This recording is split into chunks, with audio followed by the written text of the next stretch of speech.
Goth and the Boy from the Country, a very semi-autobiography. By Paul Williams, 2021. Record 1, The Splash of Crimson. It was a time before the ban of cigarettes in pubs and clubs. The days when not only did the air smell of strong perfume, alcohol and late night sick, but of smoke and the taste of ash. Looks like we are heading for yet another shootout with some mean ass mothers tonight, GF, and I'm hardly dressed for it.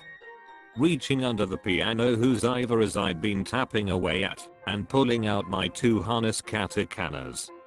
In one solid movement from both hands, the harness was slung about my shoulders, arms threaded through, and clipped around my waist. Great for the close quarter fighting, which I really hoped was on the books for tonight's little jaunt. Standing up, opening the piano seat, my hand inserted themselves under its fold, again to yank something out. The cold metal of the Galil 7.62, with its folded stock, that felt cool against the skin. Its small drum magazine already in place. Next, the suppressed Mac 10 that had been taped to the underside of the grand piano below the keys, and was so easily snatched out, and clipped to the waist of my sword harness. They didn't know what had hit them, as with one yank of the lever and gentle squeeze the Galil started jerking out its deadly load, whilst GF snatched out a lovely chrome pair of Desert Eagles, well known for being bulky, and not the perfect gun to handle, from under her white tails tuxedo jacket. She had good strong hands, so it was no difficulty for her to head shoot the ones I skipped over in my haste to spray the room with hot lead. Do you think we made the right choice wearing white? I winked and shouted at her through the thud, spattering, screaming impact and rich sexy warming smell of spent propellant from the cascade of bullets and the clattering tinkle of brass from my snail magazine. Her white fox fur was getting more than its fair share of crimson. Don't think that will be going back into the wardrobe. I motioned with the barrel of my gun. The barrel ceased its throb, and in one smooth motion it was let loose, so it could drop to the floor, and sweeping my arms back directly, to snatch out the katanas in one clean swipe. Those still standing, were soon made short work of, and heads, arms, legs flew hither and thither. The smoke was kissing the ceiling in wafting plumes, swelling from the sword play, mingling with the fine sprays of blood from each stroke. Do you feel satisfied now? GF said, blowing the smoke from her pistols, and holstering them, as she stood beside me. Looking into her emerald green eyes as she leant back against the bar, and taking a slow look at my handiwork. It was over a bit too quick for my liking. See, you kept the contact cameras in for our bosses, so they could keep up as the shit hit the fan. She laughed. I knew that was the only way they would see your raw energy, my little Goth. But remind me never to wink in them again. God, they really hurt the eye when you do that. Ouch. I never understood what Goth was really. I just got nabbed one day because I used to be a bit of a vigilante nuthead in the filth. Bobbies, cops, call them what you will, had got a collar on me and banged me up in the local nick. I was facing some serious time, 35 years plus, for doing what I thought was right against pimps, pushers, molesters, rapists, etc. in the back streets of the Midlands.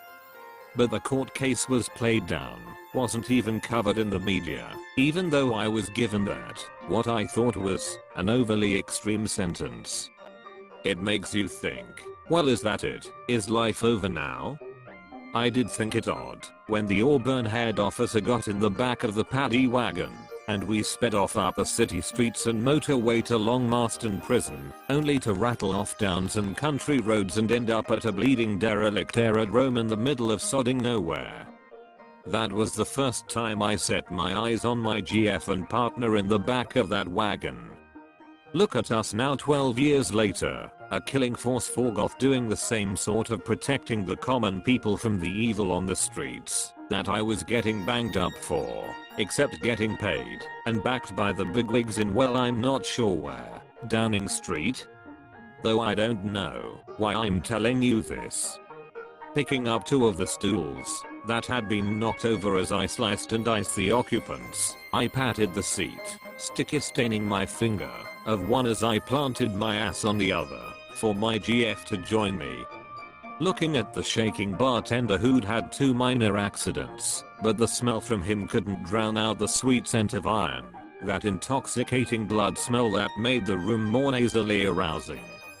A gold label for my girl innkeeper, and leave the bottle. His nervous voice came back, UMM, UMM, UMM, and for you sir. He stuttered. Innkeeper Baileys and hot chocolate I think, with whipped cream on top. She turned in her stool, and looked at me mouth open, tut tut tut my diabetic boyfriend, and as for the cream, there'll be plenty of whipping, when I get you home tonight. The shaking bartender, quivering pushed our beverages towards us over the bar. I winked at her, and turned to my hot mug on one of the sticky pools of blood that in patches bathed the bar.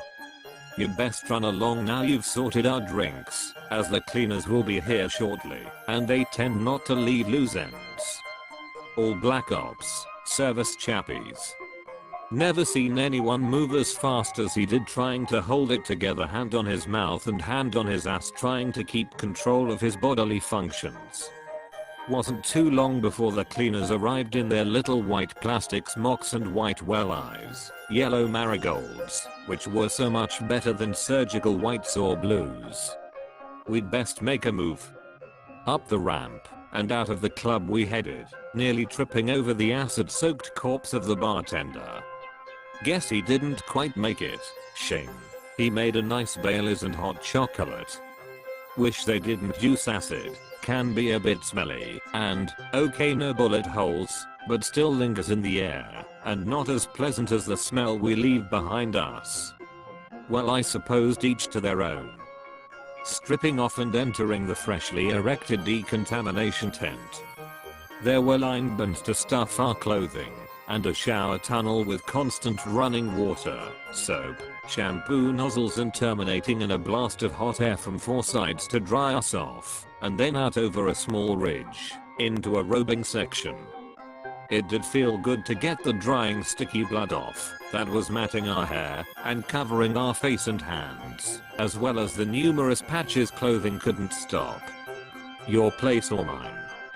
As we slipped on some slippers and a gown, and going out the final tent flaps to climb aboard the chauffeured company car. GF laughed and smiled a big smile at me. I think you mean our place, albeit their place too. She was right, backquote their place too. As once you were in Goth, you were in my case, always in Goth.